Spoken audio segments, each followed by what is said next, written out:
Welcome back to our channel One Step, where we post tutorial video. Today I'll teach you guys how you guys can share location in Messenger. It's pretty simple, so follow the step. And before I show you the steps, if you guys are new to our channel One Step, hit the subscribe. Let's move on.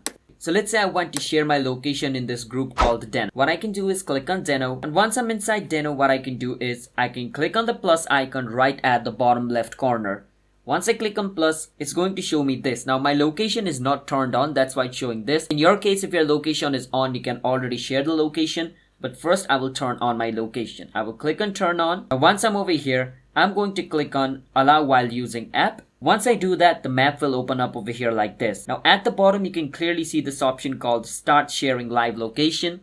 So I'm going to click on that and my location has been started to be shared. Now anyone in this group can click on it to see where I'm located. And it's going to be shared for 59 minutes. So after 1 hour, you have to reshare it, alright? So you need to remember that. But yeah, that's how you guys can share your location in Messenger. It's that simple. So if you guys found our video helpful, then hit the subscribe to our channel One Step. I'll see you guys next time.